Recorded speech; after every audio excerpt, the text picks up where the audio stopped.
12, and this is our fourth version of it. And for those who are not familiar with the Roundtable format, we are not going to be doing stand-up type presentations. We're not going to be having very long discussion points.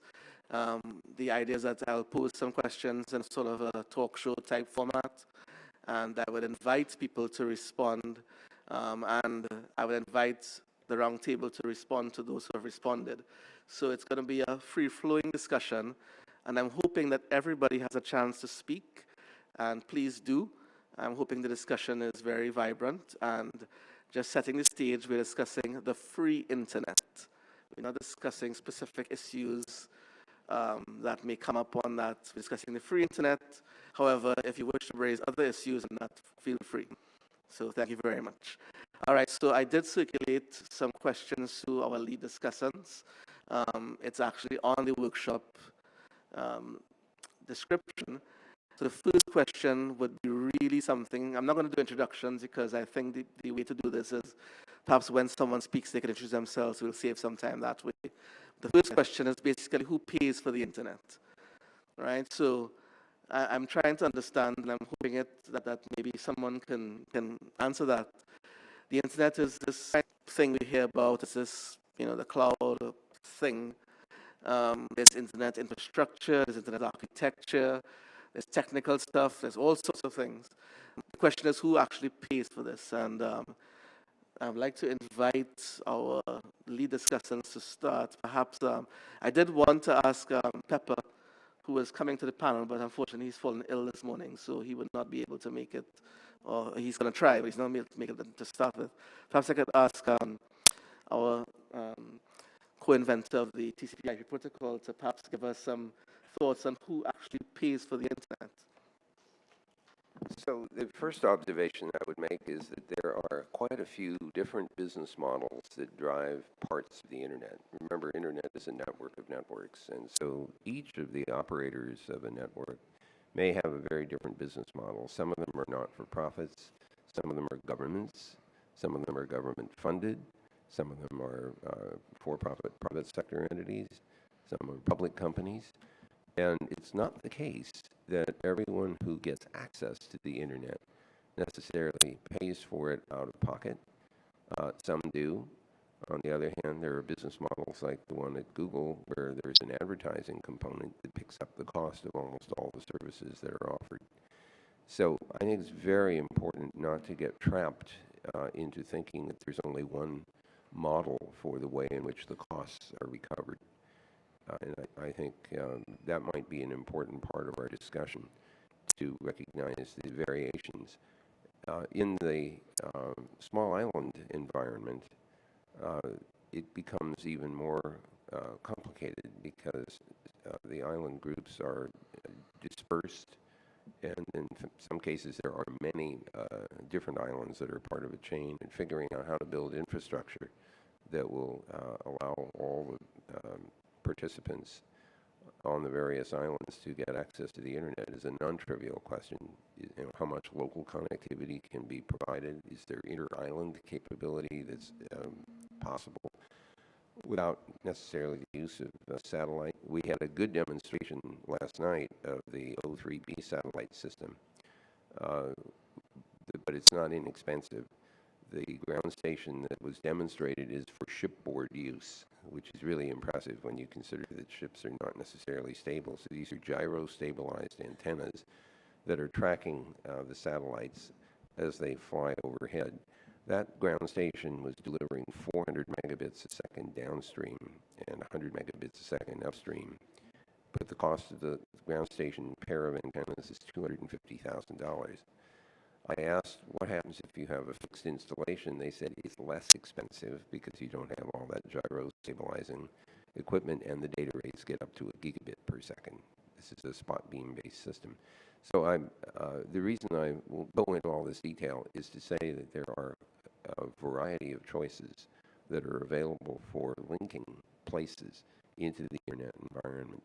And I'm hoping in this discussion that people who are most familiar with the island environments can help us understand what those challenges are and what options already are known for interconnection among the island groups and of the groups into the rest of the internet.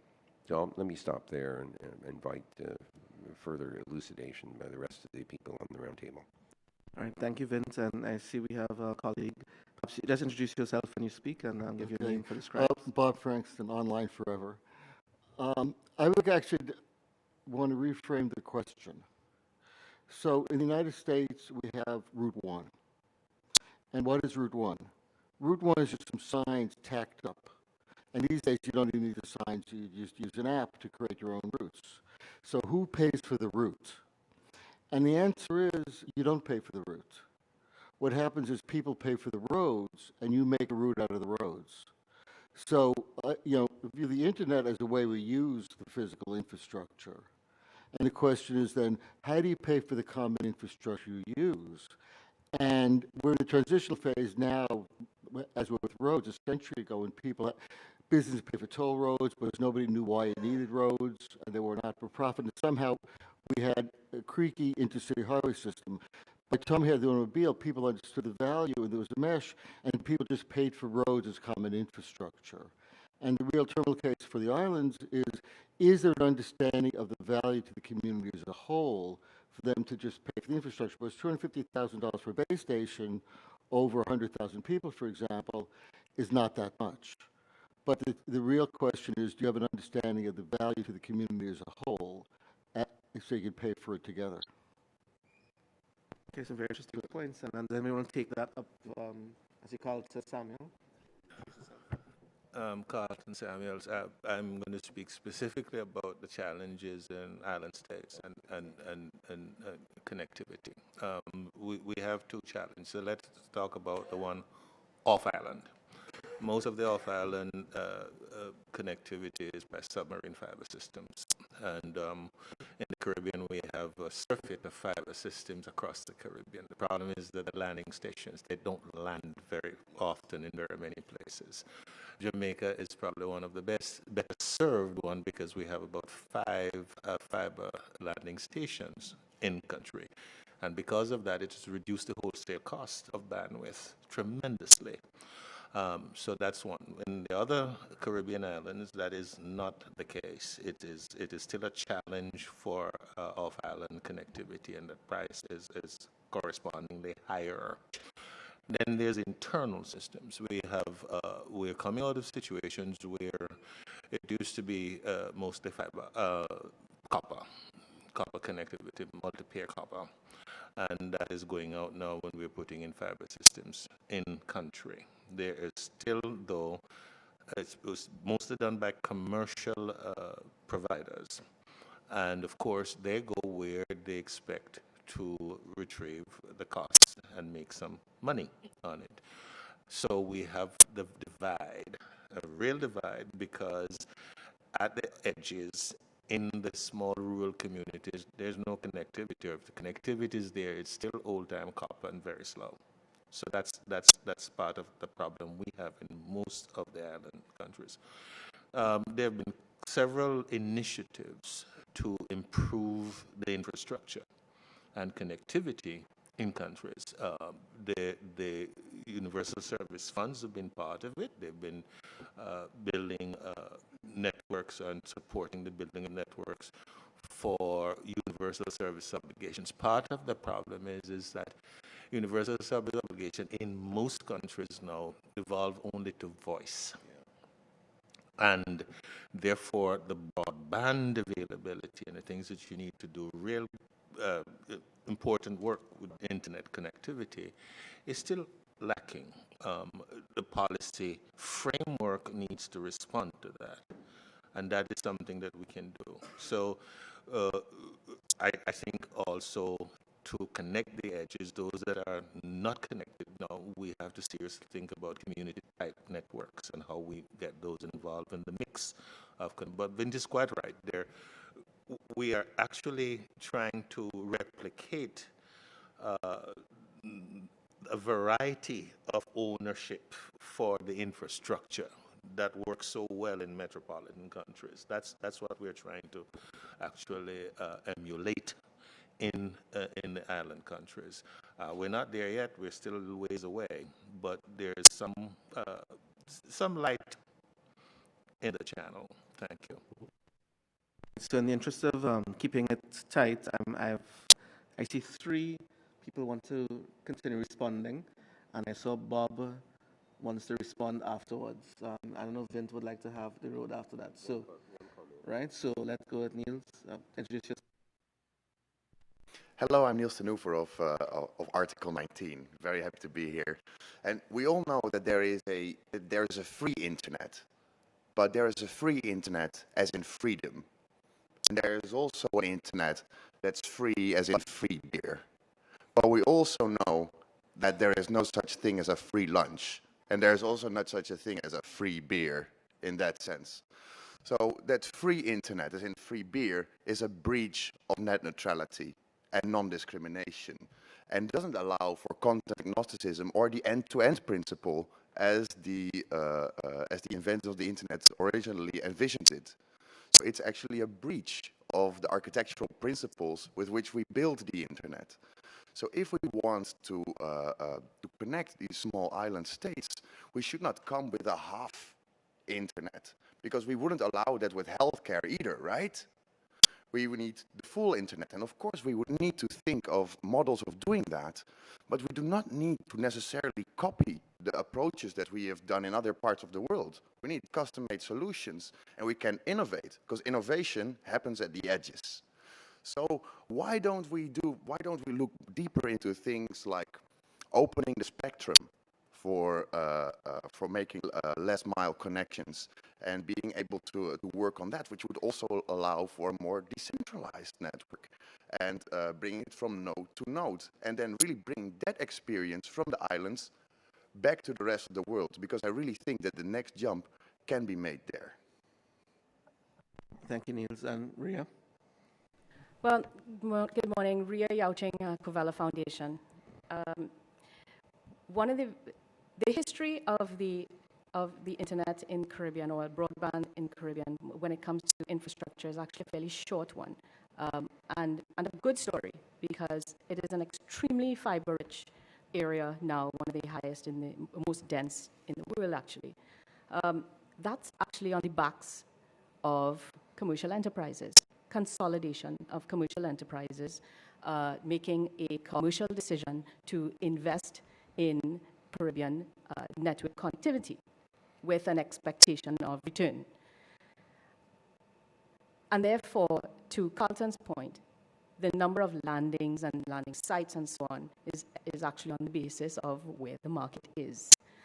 And so it's in a sense, it's a kind of a catch-22 situation where, or chicken and egg rather, where you need to have a vibrant, almost local digital economy to be able to ensure that you have proper routing systems and redundancies to the country, or a commercial enterprise needs to have the foresight to be able to see to the vibrancy of that economy and invest in it. And I think one of the things that has challenged us in the region, in particular when it comes to that, is while commercial interests have started the infrastructure development in the region, that in fact should not be the model terrestrially as we try to derive the economic and social benefits of the digital economy in each country. That needs to be a variety of different kinds of players, sector players. And I don't think that we're quite there yet in terms of being able to consolidate those types of interests into the formulation of new models to experiment in the various countries. Deirdre? Good morning, everybody. My name is Deirdre Williams, and I come from a small island developing state, St. Lucia in the Caribbean. I'd like to revert to Tracy's original question, which is who pays for the internet? And I'm afraid I'm going to disagree with Dr. Cerf, because I say everybody pays. We all pay. We do not necessarily pay in money, but if we do not pay in money, we pay in information. And one of the things that concerns me very much about this IGF is that many of the next billion that we are so busily connecting do not understand that it is their information, their data, that is being looked for. I would be happy if there were a way of including those next billion to find out, well, what do they really want? Do they really want to be connected? Has anybody bothered to ask them? Thank you. So I know that both Bob and Vint wanted to respond to the interventions. I did, Danaraj did catch my eye. Do you have a quick intervention, Danaraj? So my name is Danaraj Thakur. I'm with the Alliance for Affordable Internet. I am from the Caribbean as well, but I did want to bring up an example outside of the Caribbean from another small island developing state. Just since we're talking about connectivity, infrastructure issues and options, there's an interesting example from Sao Tome and Principe where they had recently in 2014 gained access to the ACE cable that runs along West Africa, and it was done through a public-private partnership. What's interesting there is that the agreement between the government and the incumbent was done such that the access to the cable was done on an open access basis, which eventually created sufficient made the market sufficiently attractive so that a second operator could then enter. And what has since happened is that there's been a significant reduction in wholesale prices and retail prices as well. So the best practices that we're aware of, open access principles and so on, are very relevant, especially when we're talking about fiber infrastructure. And I just thought that's an interesting example from another kind of small island developing state. Okay, so I'll close off the topic with two responses from Bob and Vince. Use your mic. The challenge I have is we're not speaking the same language when you use the word the internet, and that's the real problem here. And I talk about connecting the next trillion devices as physical, and people communicate using devices. And this is why I say metaphors are about railroads, water pipes, electricity, and those aren't the appropriate metaphors. Roads and sidewalks are a much better metaphor, and that's why I was interested in the history of how we learned to pay for those as common infrastructure. And it's not, the question is not whether it's free or not. The question is it paid in a way that gets in our way? Sidewalks are not free. We pay for them as a community, but they're free to use because you don't have to justify each walk at monetary level. Right now, we can do connected high-cost telemedicine, but we can't connect a simple heart monitor. So this is the real issue, is to get an understanding of the internet as basic infrastructure aside from the social internet. And I'm going to get more of a chance to talk about this tomorrow and try to explain it, but until we get the same language, it's going to be hard to have a conversation. So Vince, I'll give you the last word on this question. Who really pays for the internet? So there is, I think, some serious misunderstanding going around the table as I listen to this. The first point is that internet is an architecture. It isn't a business model, it's an architecture. You can build pieces of the internet and have those pieces paid for in a variety of different ways. When the internet was first built, in fact, the predecessor to the internet, the ARPANET, was built, it was a co-op. Basically, every government agency that had anyone using the ARPANET paid a fixed fee for the cost of having a packet switch on their premises, and that covered the cost of the dedicated circuits that built it. There's nothing wrong with the co-op model, and it still works. There are other people who have a different model. They choose to build the network and risk building it in a place that doesn't have a market that develops, and they do so because they're hoping to make money. But it isn't necessary to make money in order to make the internet run. It's necessary that its costs be paid for somehow. And as to this claim that people are paying for the internet with their information, here you and I do disagree. At least with regard to Google, it's true that the applications that we offer for free are paid for by advertisers who are trying to get people to look at their ads, and we charge them for that.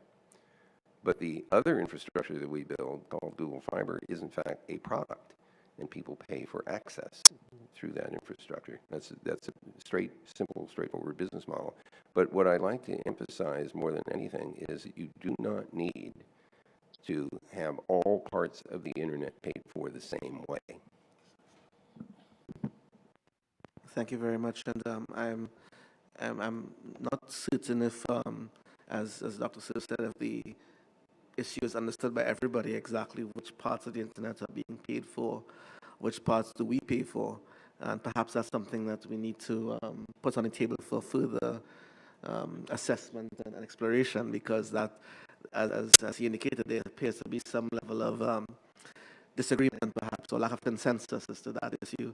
So that's something I think we want to may see as something we look at in the future.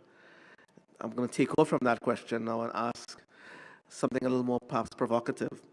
So there are a lot of these free internet initiatives that are being offered, and I'm speaking about the free internet in quotation marks here. And these large organizations in the world are offering, I don't want to call them the initiatives, but they appear to be inherently philanthropic. At least that's from many people's position. And it appears to be that they are out to do good, and appears to be that they are out to simply spread the internet to people who need access. Now, do these measures or options really provide benefits to developing countries, and in particular small and developing states? I want to hear from everybody as to whether or not they think that's important and whether the benefits are there. I'm seeing someone who hasn't spoken before, so perhaps you can introduce yourself and jump in.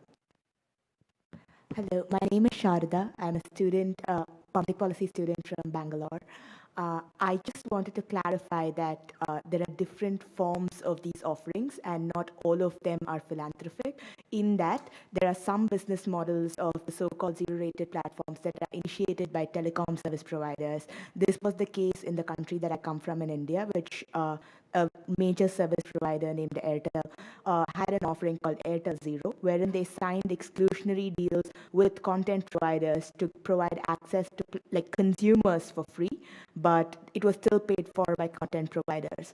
That is very different from a free basics model that is also considered a zero rating model. So I just wanted to bring in some conceptual clarity into the different forms of free to consumers internet, because I do think there are different business models that operate in this realm. I imagine some of you have gone to a hotel and discovered in the lobby that you can get access to the internet, and apparently you're not charged for it, although the cost is probably buried somewhere in the cost of the hotel rooms and other services. If you go to a coffee shop, you may get access to the internet. If you're in other hotels and meeting rooms, they may explicitly charge you for access to the net. So there are all these different ways of recovering cost, and I don't think we should get trapped in any one of them in our debate, although we need to understand the implications of the different choices and what fraction of the internet you get access to in consequence of those various alternatives. Okay, so the philanthropic issue has come up. Some say it's not all philanthropic. I noticed Bob, Danaraj, I see Dr. Hussain. So let's start with Bob. Briefly, I'm not concerned whether it's philanthropic or not. The question for me is it sustainable and will it grow with usage? So a philanthropic model can sort of give people a taste of it, but we have to think about sustainable funding. And that's a whole long discussion, but that's a test. Danaraj? Thanks. The question is about the benefits for small island developing states. And what I would preface that with is that I'm not sure, we're sure, the extent to which these kinds of services are offered in small island developing states. And then following from that, what are the kinds of benefits? Are they actually bringing people online who were previously offline? Are they actually making access more affordable? I mean, honestly, I don't think there's enough data yet to answer that kind of question, specifically with the set of countries. The other thing, and I'll throw this in there as well, is that I am sometimes get worried when we bring in debates or discourse that are really relevant for other regions into our particular area, which, so as again, I'm not sure how relevant this is for us yet. I think it's our own question. I'm open to being educated on that right here now, but I'm just worried about us bringing in these kinds of discourses that are not always relevant. So, thanks. Dr. Patrick, Dr. So what I'll be, Patrick Hossain, University of the West Indies. So we've been discussing this zero rating issue for quite a while now. And the underlying issue is how do we provide access to these low-income users?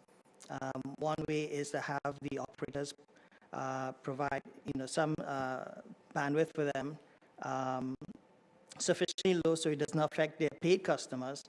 And by having them sample the internet, they hopefully would then move to paid prescription. So with the free basics model, the way Facebook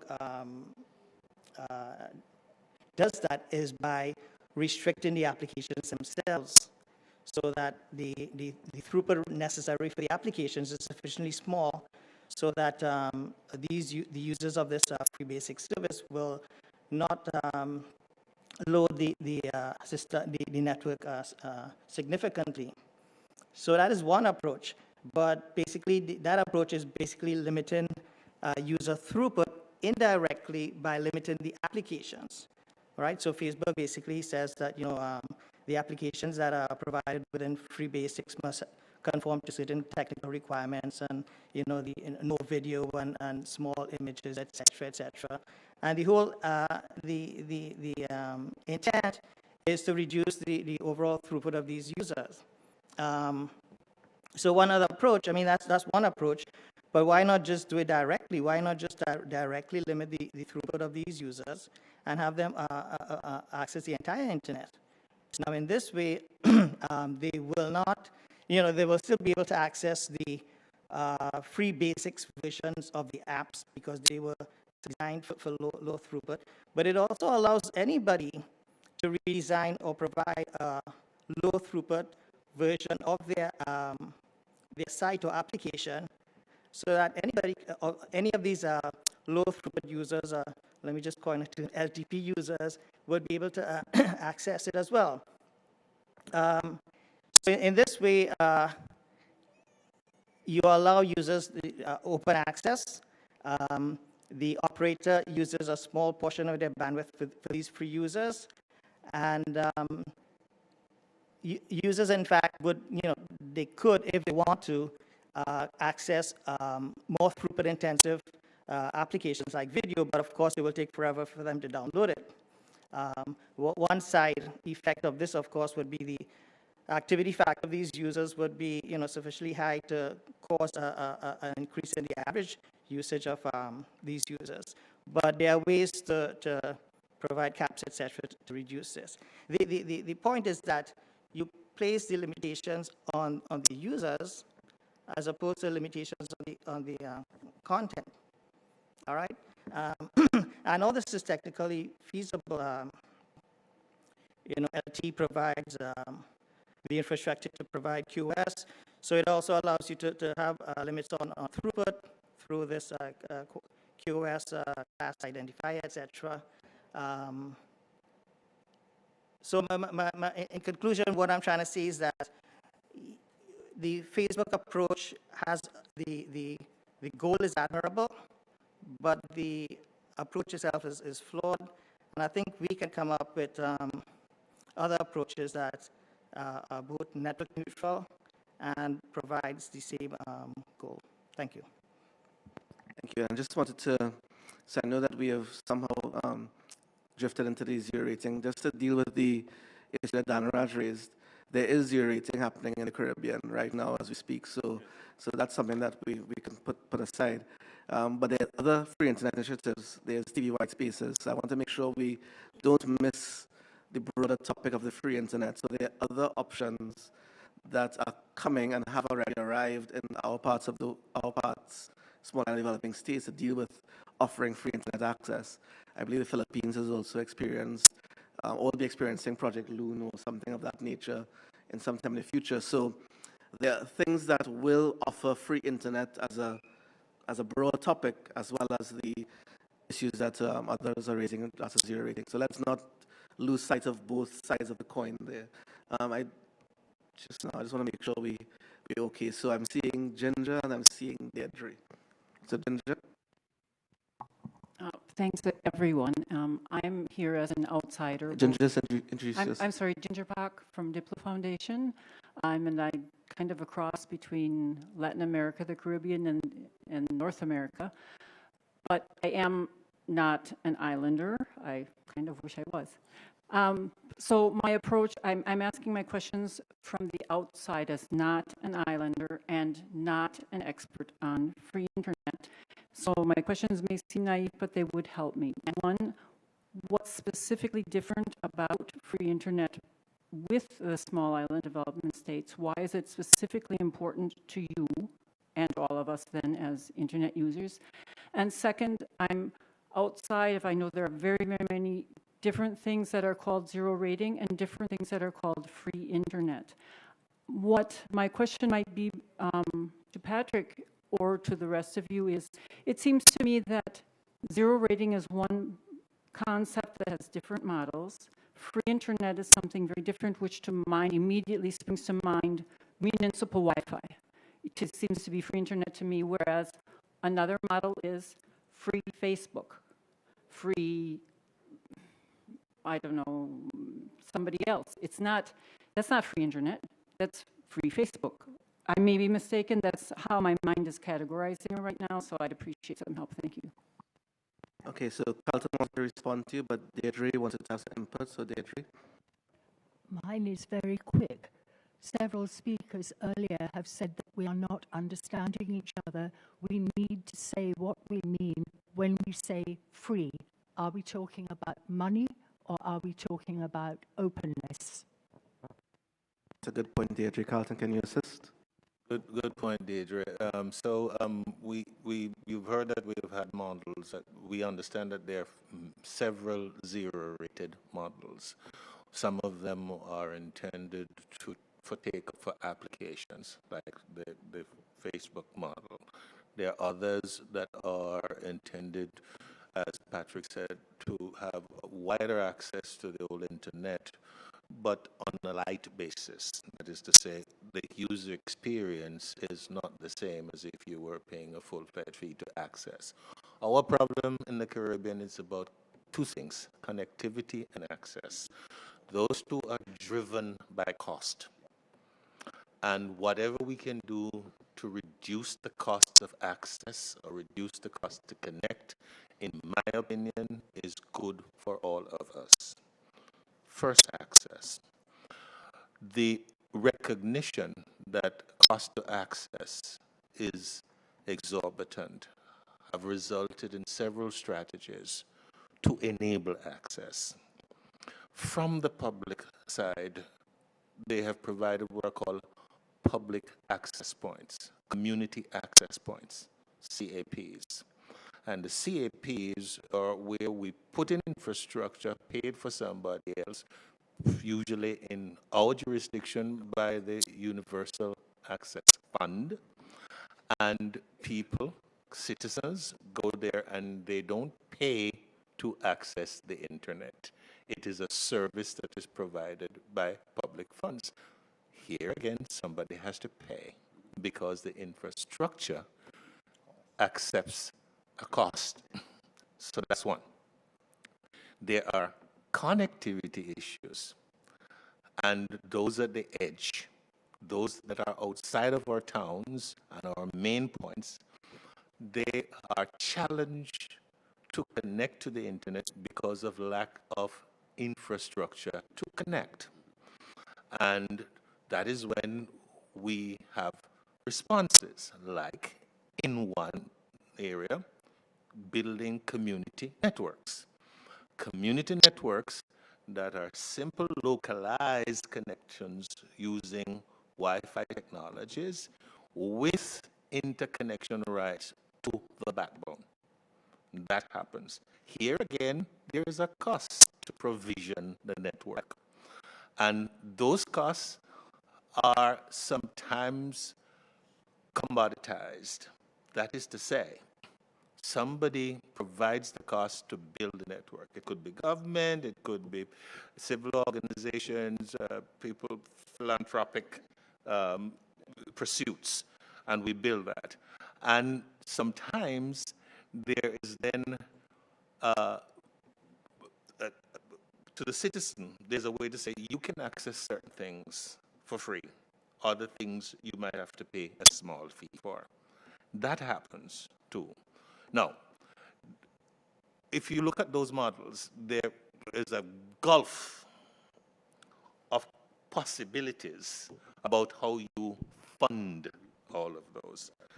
And what, in my view, you should never close the opportunity for every single opportunity to fund any of those so that people have access and connectivity.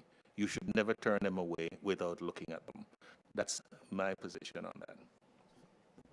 Okay, and before we ask anybody else to contribute, just saying sorry, is that a remote participation? Okay, there's a remote participation intervention. So, two things.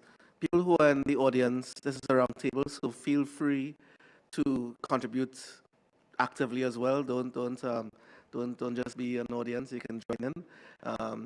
There's a remote participation question or intervention, but I'm seeing Tijani, I'm seeing Bob, I'm seeing Neil. So let's do Tijani, the remote intervention, and then we'll come back to the in situ. Tijani, just introduce yourself. Thank you, Tijani Benjamin. I'm from Tunisia. As you said, there is two types of access. There is the access to the network, which is connectivity, so someone has to pay for. It is not free at all. And there is access to the services, to the content. And this is another thing. Now, today, we have a lot of content which is for free. But nothing is for free. Everything is paid for. So what is the benefit of those services to the small islands or to developing areas in general? I think there might be a very good benefit for them. But as it is used now, internet is not giving a lot of interest to those people because the most services used are Facebook, etc., things like this. There is no use for the benefit of the grassroots. No, for example, application to help the grassroots, to make use of this network, to have a better life. And I think this is more or less a problem of content. If we think about local content and local language, this might be very helpful for those people, for the grassroots. And I think that all developing regions, including the islands, should develop their content for their people in their language. That's how they will help. That's how the internet will be useful. Internet of Facebook only, it's not useful at all. Not useful for the development, not useful for the education. I don't think it is what is needed. What is needed is to have local application and local languages. Thank you. Thank you. And I just want to take the remote intervention. Go ahead, remote intervention. Thank you for the opportunity, Chair. We will give the floor to Maureen from Cook Island. Yes, Maureen, go ahead.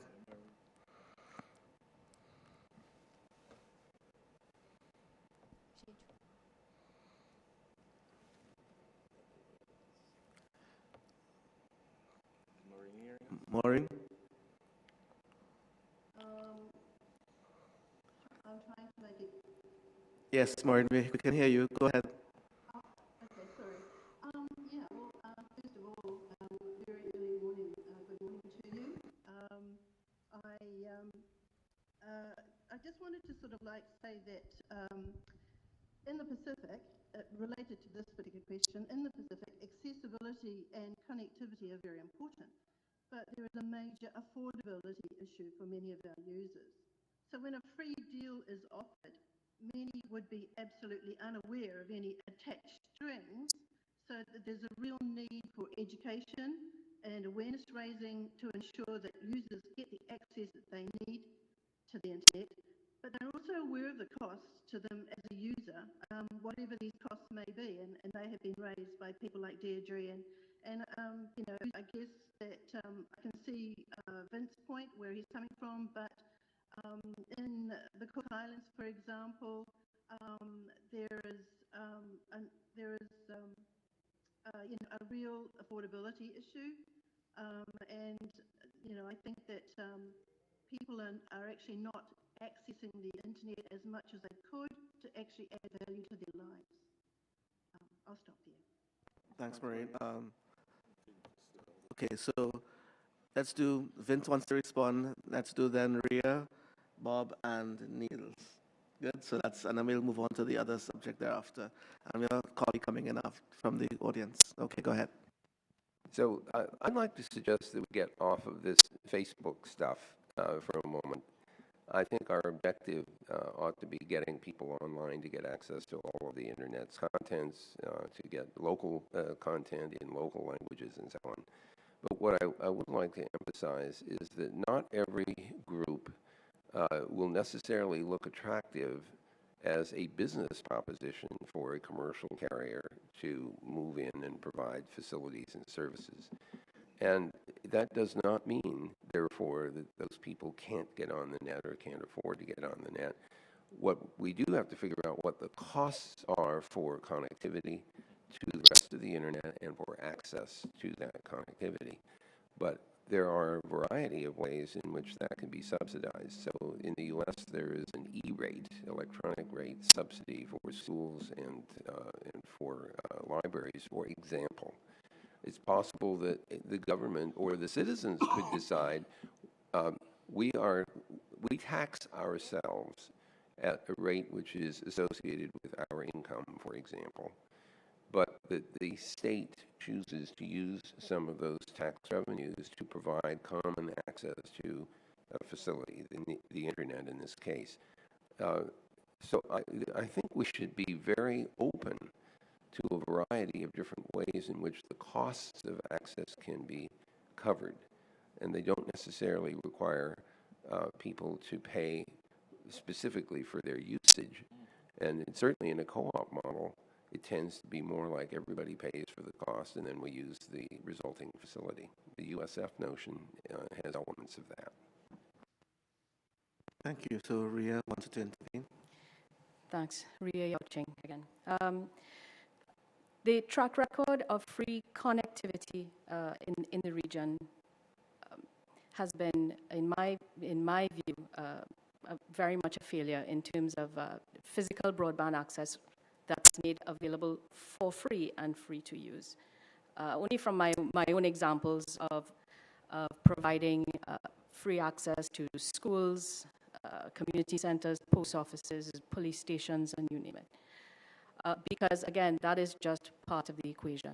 And I agree 100% with the sentiments expressed earlier that this is a three-part issue. This is accessibility and affordability of both the infrastructure and the connection, as well as devices. And that's the part that's missing. And then thirdly, which is the translation of the benefit, is the application. And so therefore, tracking usage of free internet access or free access to schools for the last 10 years has basically demonstrated to me that there has been absolutely no derived benefit. Derived benefit to what? Because the point of this is development, economic development in small island developing states. So we're talking about the education system. Can students translate the access to the internet into real education benefits for them? And the only way that can happen is if there is content related or relative or related to them that can translate into that benefit. And that in many of the countries in the Caribbean, we're not there yet, nowhere near. And so we still adopt a foreign internet when we do these things, which therefore, in my education example, is not applicable and therefore is underutilized or unused for that purpose. Fast forward all of the initiatives as it relates to trying to promote the development of local content or our local internet and the evolution of IXPs is an important movement in this process. But again, that's just the intermediary. We need to get to the content and applications. And if you look at, I don't want to now harp on the Facebook thing, but I'm only using Facebook as one example. If Facebook is the #1 site globally for photo sharing and storage, then local content for our islands are being housed not by local applications and deriving a local economic or social benefit. To me, that's a tragedy. And unless we can create alternatives that can be made free for use, so free internet for local applications to be made free by these service providers, then the discussion for me will always be a temporary one to facilitate access by users who don't have access to the internet temporarily, because I will not sanction the continuation of a foreign identity where we're trying to find local applications to promote our own economies. Thank you. So, Bob, then Niels. First, I'll invite you to the community network talk tomorrow, so I don't have to explain everything now. But I agree with Vint to take Facebook out of the conversation, but to bring them back in now. Was a brief conversation with Kevin Martin earlier this week. There is an altruistic part of Facebook that just wants to provide internet connectivity, apart from the application. They benefit by people who might choose to use it, but at some point you have enough money actually want to help things. So I want to separate out the infrastructure from the other issues. And we have to also remember government is us. So the reason I tell the road stories, it took a while for people to appreciate why you needed, intercity roads. And there's a process that I want to enable for that. I remember a conversation I had with people about how do you make executives use computers. This is 1970. 10 years later, we had the answer: make it useful. And at that point, executives weren't the one using the computer. We didn't care. We took the sense we had in 1970 that this must be useful. And at some point, people start to find it useful. And I think the key thing here is to realize that it's cost-benefit.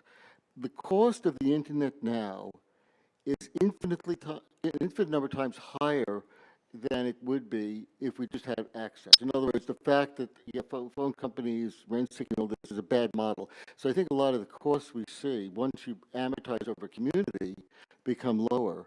So we have to remember that basically the government is us, the taxes are us.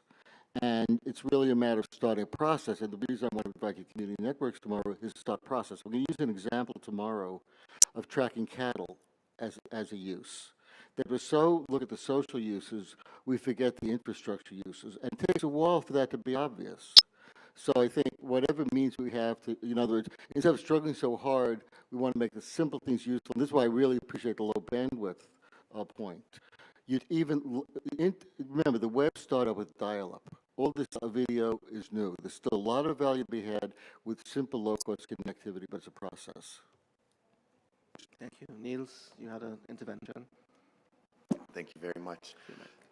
I'm aware that the economical argument is a very important argument, but it's not the only argument. Return of investment should not be the only argument we think about. Internet is an integral part of our life. So we do not let companies decide what our complete public space looks like. Our roads, to continue the analogy, have sidewalks, broad sidewalks, because we want to stimulate that people walk. It's healthy, it's nice, we enjoy it, and not everyone is in cars.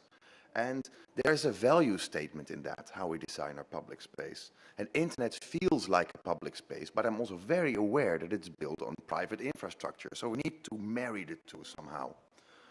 But we can make demands for what we want our public space to look like. We can say we want sidewalks, we want pedestrians to be there, but we also want the shops to be filled with cars. We have safety standards for devices. We do not let every device simply on the market. So we do not necessarily need to be open for every solution, every option, because some options are simply not meeting our standards of freedom of expression, freedom of association. We can challenge the companies. Let's not pretend that these companies are poor, right? Taxation, again, is not the only option. Don't be afraid. We just challenge them to be more creative and set a bit of a higher standard and think further and make that investment, because they will find a return of investment in the end or show some true altruism. And what we want, what I think we should demand, is access to the full internet, not a part of it. And that means all the content and the full protocol stack. For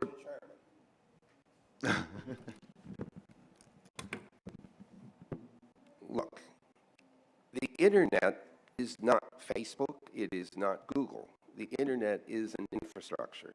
Mhm. If the people want to put new content on the internet, they're free to do that, and they should do that. That's exactly why the internet isn't useful unless it has content on it that somebody wants to use. We're not in disagreement about wanting everybody to get access to anything they want to first order. I'm in agreement with you there. But what I keep hearing in this discussion is this conflation of business applications sitting on top of an infrastructure with the infrastructure itself and the cost of that infrastructure. And I would please ask you to separate those things so that you recognize that the infrastructure itself is completely agnostic to the content. It's agnostic. If we can find a way to get the cost of the infrastructure covered somehow by a model, then you're free to put any content on it that you want, that you find useful. And if we can separate those two things, we may actually find some solutions. So just say it's not just content, it's the applications. Right.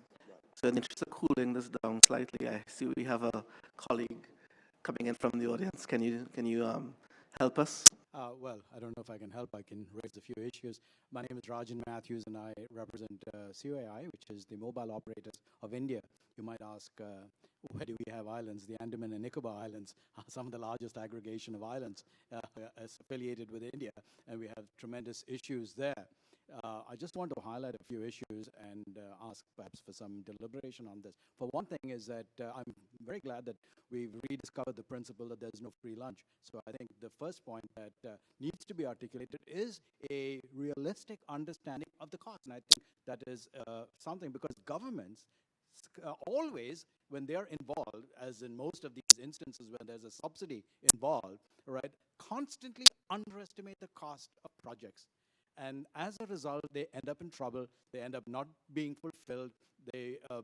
So I think an aggregation of the true cost. For example, in the Andaman and Nicobar Islands, it's very clear that getting intersea cable is going to be a far cry, take a long time. And in terms of satellite coverage, the government has now decided to put up its own satellite to get coverage. So in terms of saying, look, what is the true cost of providing? What is the subsidy? How do we basically go around making sure that private-public partnerships, which ultimately seem to be working, are the paradigm so that the cost elements are properly understood, the paybacks, and the going forward points at which they transfer between government and private are perfectly understood. That's the first point. The second thing is very often we get a very paternalistic approach to solving our problems. we say, well, this is what we think ought to happen. Very often when we go into situations and actually put up a site, you'll be surprised at the types of things that happen in terms of the dynamics, what is used, how people use it, and what they use it for. So I think the first point is that let's just be a little more open and flexible in terms of the approach that is used in terms of the interaction of the folks that are used there. They're not one homogenized pool. And we've seen this in the Andaman Islands, where you have a very large transient population, a population that is very tourist-oriented, and an indigenous population. So this issue of subsidies comes very key, because the folks who appear on these tourist ships are not to be subsidized. And the question then is, what is the roaming arrangements and how do these work? And what is the cost of these cross subsidies that come from these types of roaming arrangements that come and use the infrastructure? So that's something that needs to be looked at very critically. Second thing is the aggregation of public policy. One of the problems that we face in the Andaman Nicobar Islands is that you can't put up a cell site in just about 2/3 of the island. Why? It's government forest. It's near sensitive properties, i.e. beachland, mangroves, and these types of things. So we've got to ask ourselves, where does public policy in terms of the preservation of the environment and these types of restrictions fit in terms of where people do and live and do their business? So I think there needs to be a marriage in terms of public policy, in terms of how we go about this. And the final point I want to make is that when there are subsidies and cross-subsidies, one of the issues that the government of India faces is, how do we ensure that the subsidy gets into the right hands? We had the problem of saying is that, look, for example, handsets are very expensive and services expensive, and we are going to target this population to ensure that they get the appropriate subsidies. Well, when identity is a problem, when you don't have bank accounts, and when you have all of these issues, all right, how do you make sure that the subsidy gets into the right hands and it doesn't get, spread into the wrong hands in all of this? So the government has to face those types of issues and challenges, and that's one of the things that we are dealing with in terms of what we call the Aadhaar type of issues, in terms of making sure that people have some access to informal banking arrangements or some such thing in order to be able to ensure that we go forward. Thank you. I think this is a very healthy discussion, although I somehow feel like I'm moderating a Republican debate here. Perhaps we have another gentleman are you waiting to speak, sir? Go ahead. Thank you. It's Mike Kinson here from the Association for Progressive Communications. I've been involved in advising on a number of submarine cable fiber projects for islands in the Indian Ocean and the South Atlantic. And I was thinking that it would be good to try and focus the expertise that we have around here on some of the specific challenges that small island developing states have, namely being very far away from the hubs of the internet, small populations, small economies. People in St. Helena have huge difficulty in justifying the cost of getting a submarine cable there. How do we do this in a way that makes it cheap enough so that people can make the internet free or subsidize it in some way that makes it very low cost for most people? And I was happy to hear the example in Sao Tome, where there's a public-private partnership that created an open access infrastructure that creates a competitive environment that makes it cheap enough for people to actually get access at an affordable rate. And so what is particularly interesting to me at the moment is the situation in the Caribbean right now, where we have such a consolidation in the market that it seems like about 90% of the capacity in the region is going to be controlled by one operator. How are we going to deal with that sort of situation in the long run, in terms of making sure that there's a competitive pressure in the market and keeping prices affordable enough for a free type access? Thank you. All right, thank you. And so I'm seeing quite a few hands. So let me pose the next question and revert to the crowd and see if you can bring your responses into the line of the next question to the panel, which is, what are the options available to the small island developing states in exploring increased access, promoting digital inclusion? So we have this quite healthy discussion going on, but what are the options available? I think some of our colleagues from the audience just brought that together. So I'm seeing my colleague from PNG. Can you introduce yourself, and then we move on? Hello, my name is Kasak Galgalan from Papua New Guinea. I think in Papua New Guinea and a lot of Pacific Islands also is that there's somewhat of a internet phobia starting to develop, and that people are afraid that because of the increasingly high costs of internet, they're afraid of having their data on because the prepaid um, phone credit they have just runs out, and you know, that's a very scary situation for me. And I think we keep going back to the government, but maybe the government are not as aware of what's happening in our space of expertise. So I think maybe that's one area that we can probably work on, is improving government capacity in this area so that the correct interventions can be made, and rather than just allowing the market to determine what people have access to. Maybe it's just something that we could probably look into. Thank you. Thank you. We have Kevin, introduce yourself. Hi, thanks very much, Tracy. Kevin Swift from LACNIC, but I'm really just making this comment, and to some of the previous comments before in a personal capacity. I just wanted to touch a bit on what the gentleman from APC said, and I think Ginger touched it in a bit. I think one of the interesting things for me is that I think we do have a good exchange of Caribbean perspectives on some of the common topics that we hear about: free internet, what is free, etc. But in considering what options we have for small island states, small island developing states, I really wanted to find out, where are we addressing these options? When we talk about building physical infrastructure, are we addressing them in the right places? And I say so because when I was looking at the session, I know we speak about the SIDS conference. It's a 13th conference moving from Barbados to Mauritius to Samoa. And I feel as if when it comes to that sort of work, we know it's a slider between market forces and intervention. But I feel as if in the SIDS conference, in the SIDS dialogue, it's not appropriately addressed. So while we are talking about options, while we're talking about solutions, to actually get that momentum from a SIDS perspective, not just Caribbean and Pacific, but AIMS. I'm not sure if anyone from AIMS are here. How do we address that, and are we addressing it correctly? Yes, so I think Galton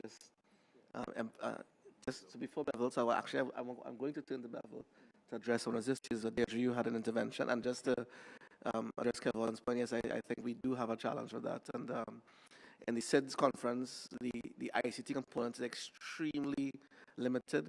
It's extremely not discussed, if that's a word to say.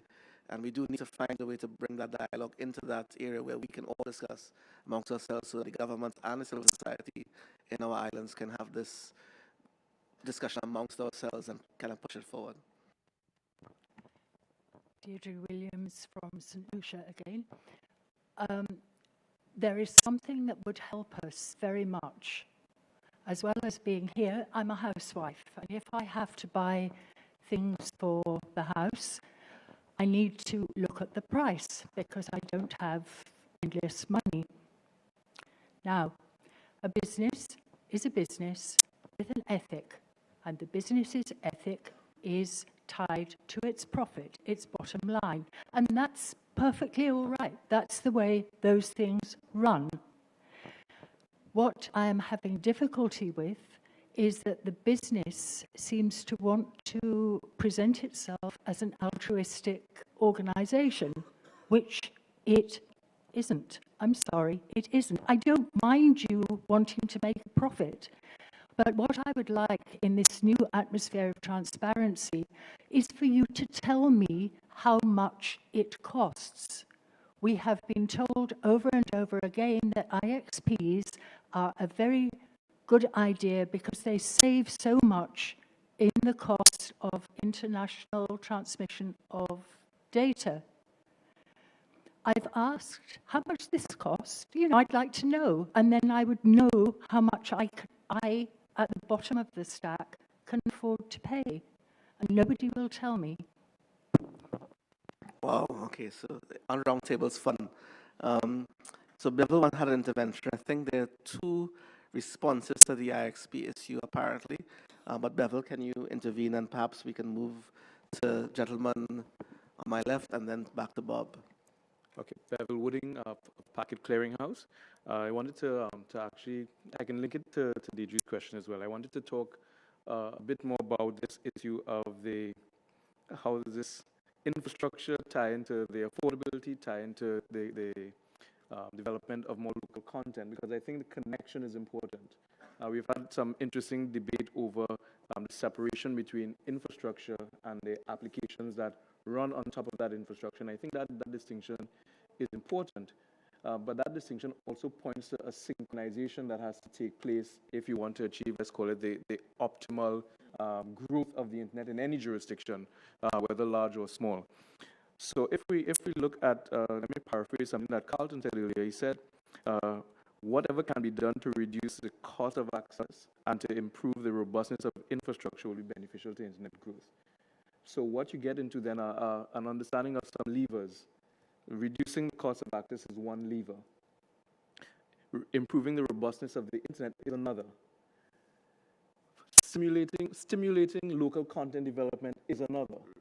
And the levers that have to be manipulated in a way that one takes into consideration the uniqueness of any local domain or space, but two also has to link to what is the available local resource that can be directed to implement, whether it is infrastructure improvement or expansion, implement local content development, or implement the issue of understanding the economics of internet access in a jurisdiction. And I have, over the last few years, been fortunate enough to see some of those levers in action, and I'll use the proliferation of internet exchange points in the Caribbean to illustrate some of the reasons why you can't get a simple answer as an IXP costs X or Y or Z. Because an IXP can cost whatever you want it to cost to get it going. And that's the point.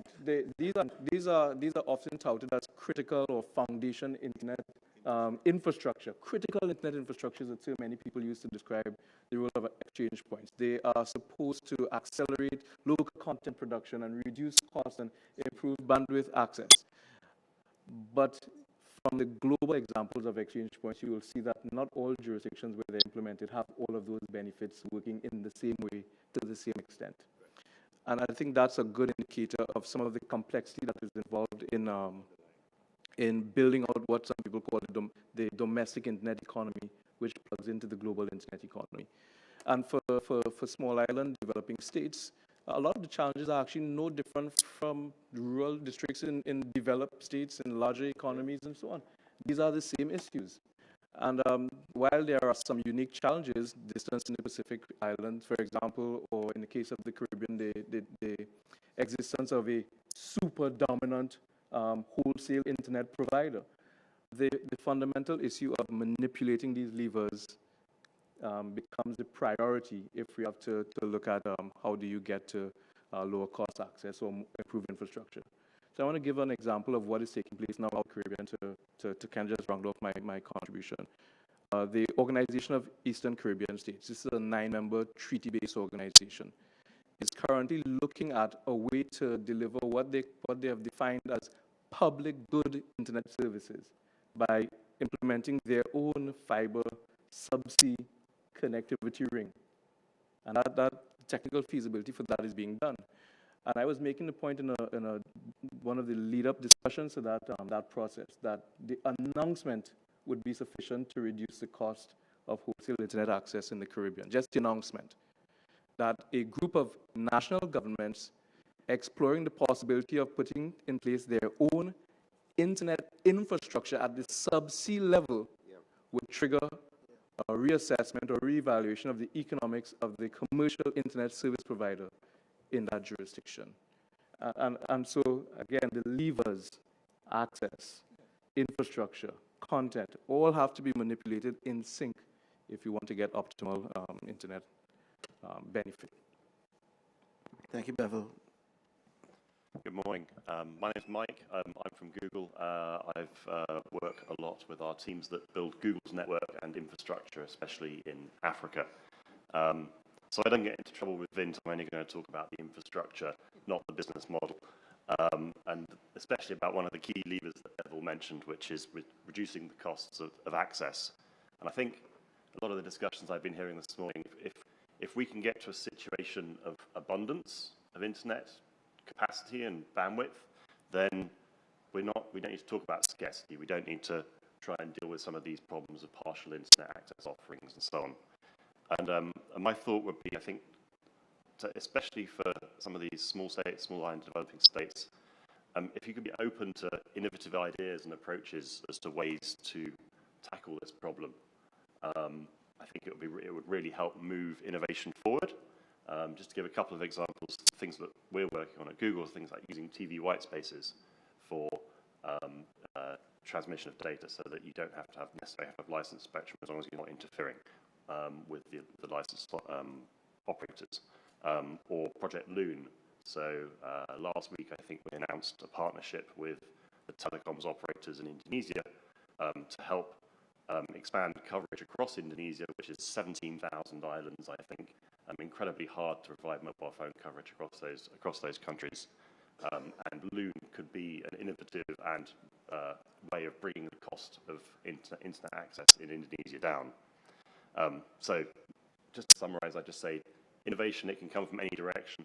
It can come from any participant in the internet ecosystem, whether it's a telecoms operator, whether it's a content company like Google, or a government, or an educational initiative. So be open to that innovation, and it can help, I think.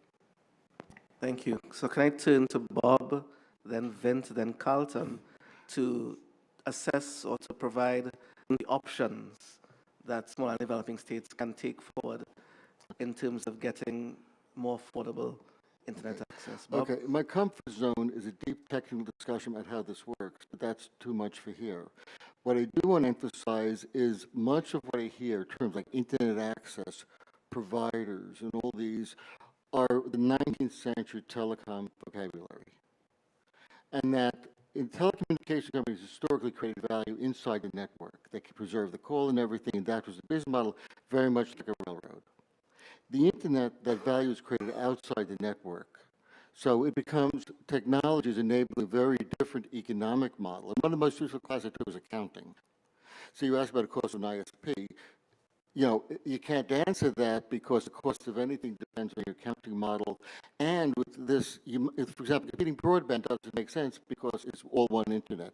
So we have to really sort of understand that the internet is a fundamentally different concept, and we can consider this. We don't have to synchronize all this stuff in the same way, because any way we can get capacity, we can use it. Separately, we can find uses. So we really have to understand this new marketplace dynamic,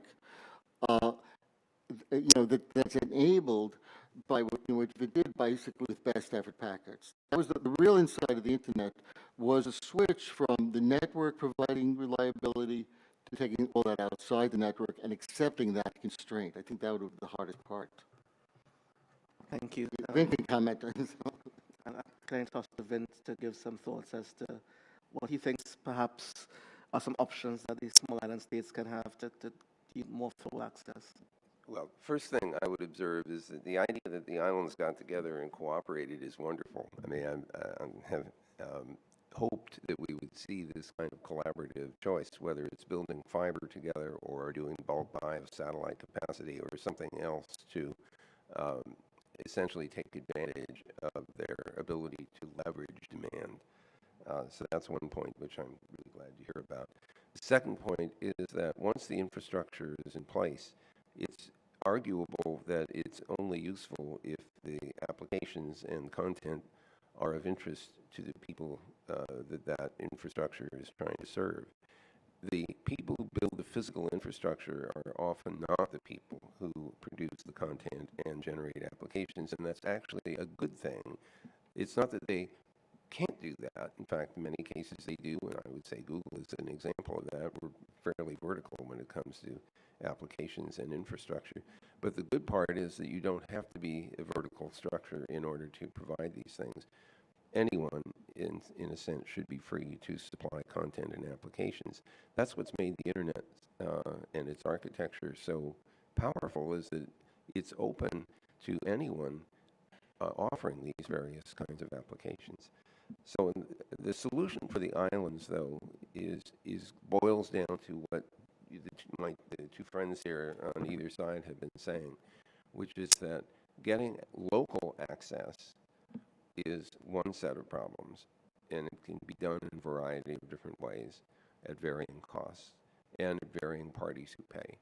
Getting connectivity to the global internet is another problem, and that has its own set of dynamics.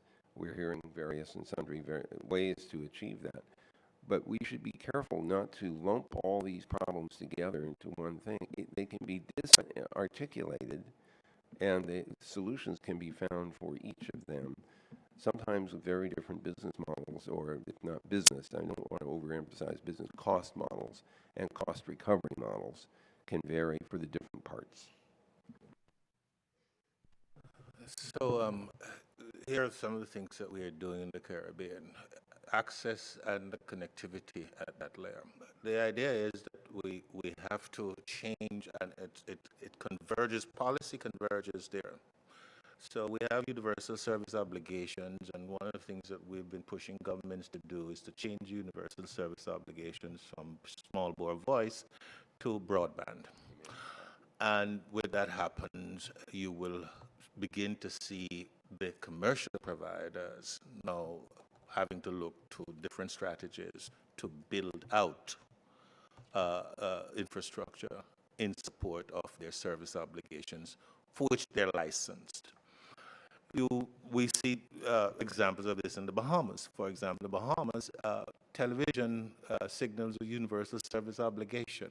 Gets me how they offer television services largely in the Bahamas by cable.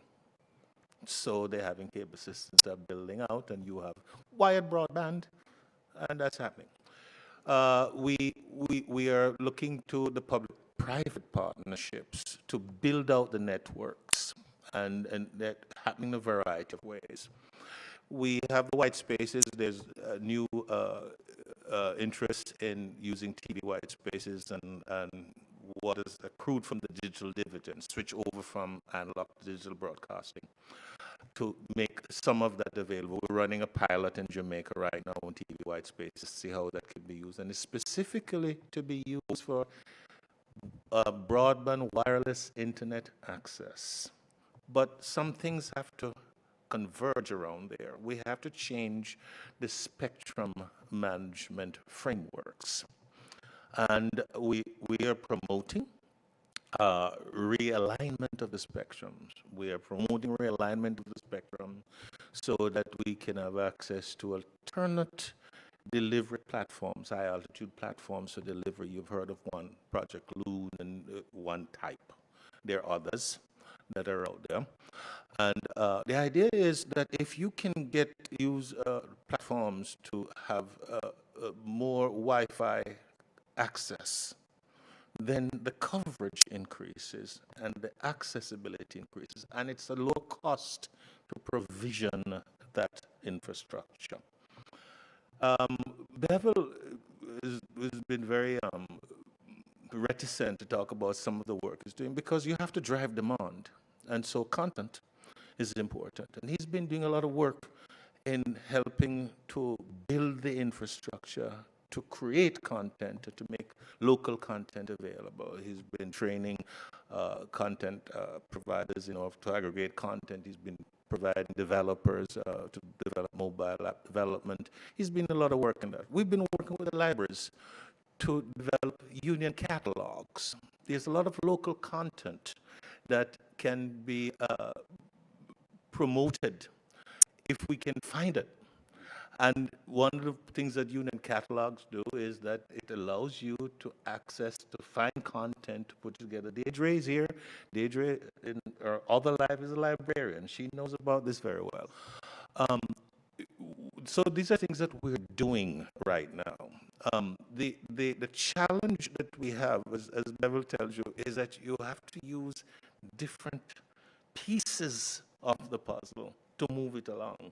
And it's not going to be seamless all the time, because in some places it is the content part that is of high priority. In other places, It is the policy part that is priority to get through, and there is an orchestration that is required.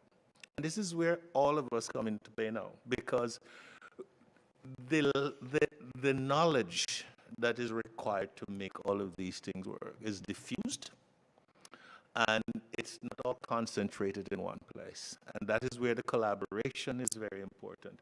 We don't mind having people from the outside collaborate with us to achieve an objective.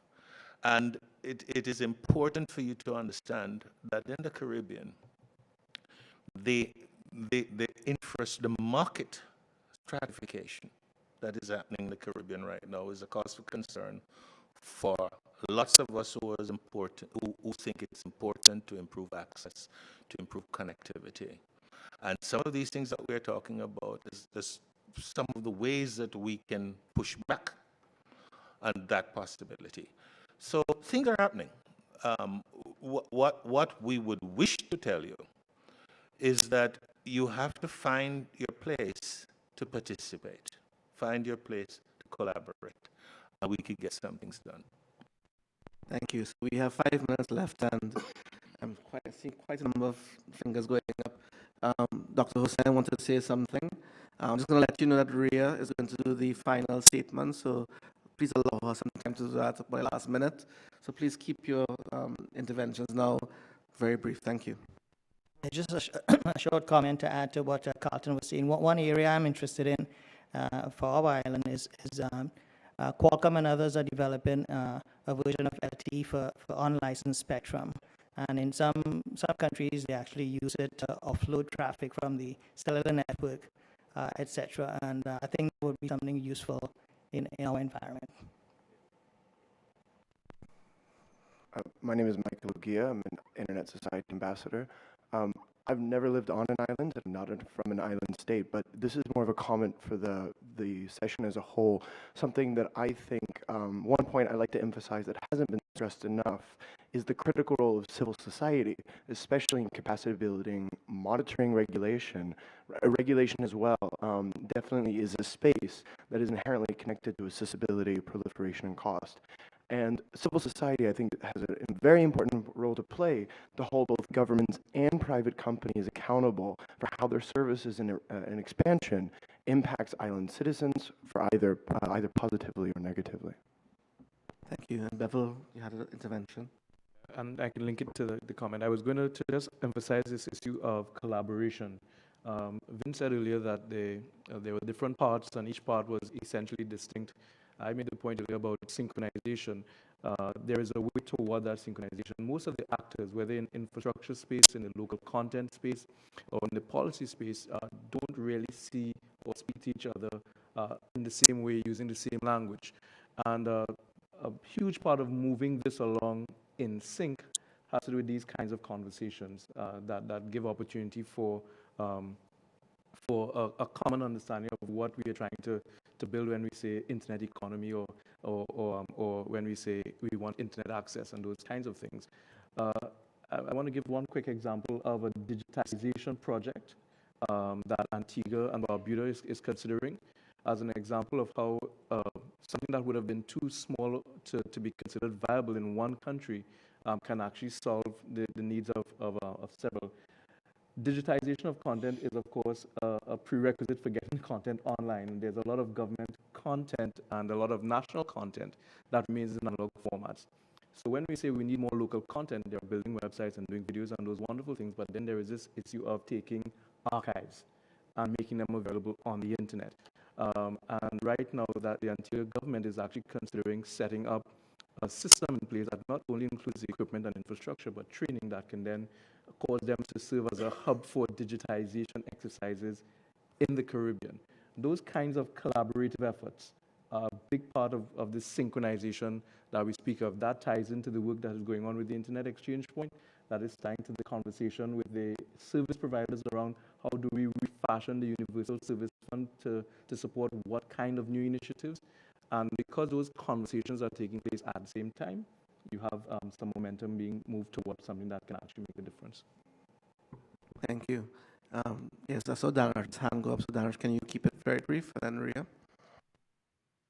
Thanks. So very quickly, there are a small group subset of small and developing states that are classified as least developed countries, right? The Sustainable Development Goal 9C calls for universal and affordable access for these countries in 5 years. What's important, particularly within these countries, is there's often a gap between access for men and women, and I think we should recognize that as well. When we talk about efforts to provide access for all and affordability for all, this is a gap that needs to be addressed, especially in those countries. It's a very important point. Ria, can you help us close up? Before I close up, I actually want to make a quick point.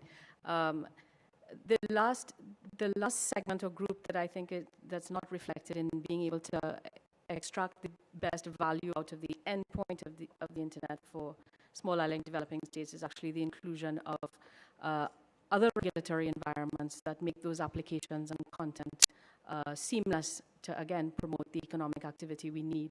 And I'm particularly referring to, for example, the regulators in the finance area being able to if we believe that financial resources are underpin the driving of economic growth and development, then that entity or group must be able to work in tandem with the solution providers and the telecom space and the application creators and so on to be able to make that seamless solution to make sense. So I just want, and there are other regulators and other areas that I think need to start being included in these kinds of conversations as well. So that being said, I'm going to try to summarize very interesting and vibrant points raised here. And I think we started off with a definition dichotomy, and I think what we've settled on is being able to understand what is free internet as it relates to the parts of the internet, the infrastructure, or are we talking about applications, or are we talking about the parts of it that are free for use, or is it free for from payment and so on? And I think it is, in a sense, all of the above, but we have to be able to discuss each one of these in its respective streams as it relates to the overall objective, again, in being able to derive the maximum benefit for our own small economies. And again, the objective we're all trying to arrive at is access and utilization towards the creation of those applications that can transform those economies. And we understand from the discussion now, we understand that there are a system of levers that need to work in tandem in order for that to happen. And that multiple parts of the internet working in tandem with different stakeholders have to work in, to use the words adopted here, work in synchronization in order for the entire thing to happen. But with a deep understanding that synchronization may not necessarily happen in a seamless way, or arrive at in a seamless way, or at the appropriate times that we want. And the system around us needs to be orchestrated so that we can arrive at that synchronization of the various components of the internet, so that we can manipulate those levers, and that becomes, if I understand it correctly, the imperative now. The imperative that we are able to identify those levers, how they move and work within our own economies and as a collective in order to work it. And one of the strong points that came out as well was that there needs to be an expansion of the stakeholders of the internet with a strong focus on non-technology players, civil society, academia, and so on, to be formative in or part of that ecosystem of players. And finally, it seems very obvious now, but collaboration is key. And collaboration is not easy, especially where there are agendas agendas that are diverse, but a large part of the collaboration is underpinned by the need for, I think that came out almost last, a common understanding of what we're talking about here, a common understanding of the framework, the language, and the overall objective, so that we can realize the aspirations that we want economically and socially for our region. Thank you very much, Rhea, and I think that was an excellent appreciation of the discussion that we had. I think you will agree it was very healthy and quite informative and animated in some cases. And I trust you appreciate the roundtable format where everyone has a chance to say and to contribute and to respond. Thank you all for coming, and I do appreciate certainly your enthusiasm and your vibrant commentary. Just to let you know that this session is a feeder session into the 2 o'clock session this afternoon. So please come and intervene if you need to regarding this session. Rhea will be doing the readout into the main session, but we'll also appreciate any further contributions you may have. So thank you so much, and enjoy the rest of your IGF. Have a productive rest of your day. Thank you so much to all my discussants and guests. Thank you so much.